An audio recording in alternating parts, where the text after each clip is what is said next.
வாசிப்போம். எரேமியா 1ஆம் அதிகாரம் 19வது வார்த்தை. அவர்கள் உனக்கு விரோதமாக யுத்தம் பண்ணுவார்கள், ஆனாலும் உன்னை மேற்கொள்ள மாட்டார்கள். உன்னை ரட்சிக்கும்படிக்கு நான் உன்னுடனே இருக்கிறேன் என்று கர்த்தர் சொல்லுகிறார். ஹல்லேலூயா, ஹல்லேலூயா. என் பிரியமான தேவ ஜனமே, கர்த்தர் சொல்லுகிற அருமையான வார்த்தையை பாருங்கள். அவர்கள் உனக்கு விரோதமாக யுத்தம் பண்ணுவார்கள், ஆனாலும் உன்னை மேற்கொள்ள மாட்டார்கள். அவர்கள் உன்னை மேற்கொள்ற அளவுக்கு நான் விடமாட்டேன். என் பிரியமான தேவச்சனமே, என்னிடத்துல வா, என்னுடைய வசனத்தை கேள், என்னுடைய வார்த்தைக்கு கீழ்ப்படி, என்னை தேடு, என்னோட கூட அண்டிக் கொள்ளு என்று சொல்லி தேவன் உங்களை அழைக்கிறார். இந்த நாள்ல தேவன் உங்களை நோக்கி பார்த்து அழைக்கிறார். என்னிடத்துல வாங்க, என் பிள்ளைகளே, என்னிடத்துல வாங்க, என் வார்த்தைக்கு செவி கொடுங்க, என் வார்த்தைக்கு நீங்க கீழ்ப்படிங்க, என்ன தேடுங்க, என்னோடு கூட நீங்க வாசம் பண்ணுங்க அப்படின்னு சொல்லி ஆண்டவர் உங்களை பார்த்து அழைக்கிறார். என்னிடத்துல வாங்க, நீங்க என்னிடத்துல வந்துடுங்கன்னு சொல்லி ஆண்டவர் உங்களை அழைக்கிறார். அவர்கள் உனக்கு விரோதமா யுத்தம் பண்ணுவார்கள், ஆனாலும் உன்னை மேற்கொள்ள மாட்டார்கள்.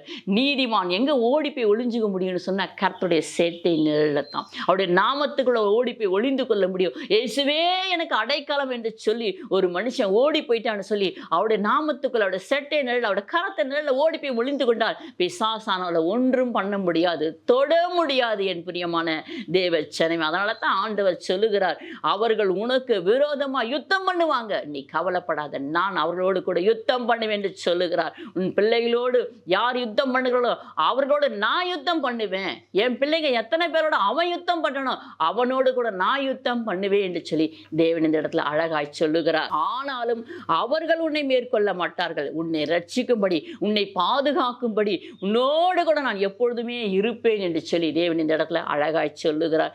எவ்வளோ பிரச்சனை, இந்த பிசாசு என்னை இப்படி கட்டி வச்சிருக்கானே, பிசாசின் கிரியில் என்ன ஒன்றும் என்னால் செய்ய முடியவில்லை, என் கை காலை தூக்க முடியவில்லையே, அசைக்க முடியவில்லையே, என் பிள்ளையை பார்க்க முடியவில்லையே, எனக்கு இவ்வளோ போராட்டம் இருக்குது, என் குடும்பத்தில் என் நிமித்தம் எவ்வளோ பிரச்சனைகள் இருக்கிறதே, என் நிமித்தம் என் குடும்பத்தில் என் வாழ்க்கையில் தாங்க முடியலன்னு சொல்லி அழுது கொண்டு இருக்கிற தேவ பிள்ளைகளே, ஒரு விசை உங்களை நீங்களே தேவனுடைய கரத்தில் ஒப்பு கொடுங்க. இயேசுவே மெய்யான தெய்வம் என்று சொல்லுகிறார்களே, அந்த இயேசு இடத்துல என் வாழ்க்கையை ஒப்பு கொடுக்கிறேன், என்ன ஒப்பு கொடுக்கிறேன், என் ஆவி ஆத்துமா சரீரத்தை ஒப்பு கொடுக்கிறேன் என்று சொல்லி நீங்க கர்த்தருடைய கரத்துல உங்களை ஒப்பு கொடுத்து பாருங்க.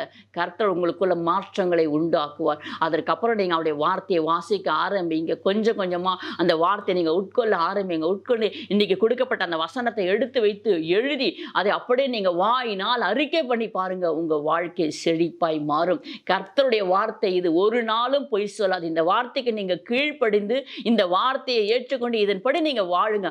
ஆண்டவரே, இந்த இடத்துல நீங்க இந்த மாதிரி சொல்லியிருக்கீங்க, நீங்க சொல்லி கேட்டு பாருங்க, கர்த்தர் உங்களுக்கு செய்வார். என் பிரியமான தேவ ஜனமே, தம்மை நோக்கி கூப்பிடுகிற யாவருக்கும், தம்மை யாரா இருந்தாலும் சரி, எந்த ஜாதியாரா இருந்தாலும் சரி, அவருக்கு அதை பற்றியெல்லாம் இல்லை. தம்மை நோக்கி கூப்பிடுகிற யாவருக்கும் அவர் உதவி செய்ய வல்லவராய் இருக்கிறார், விடுவிக்க வல்லவராய் இருக்கிறார் என்று வேத வசனம் எழுதப்பட்டிருக்கு. இந்த எழுதப்பட்ட எழுத்தின்படி உங்களுக்கு நான் ஒப்பு கொடுத்து செபிக்கிறேன்.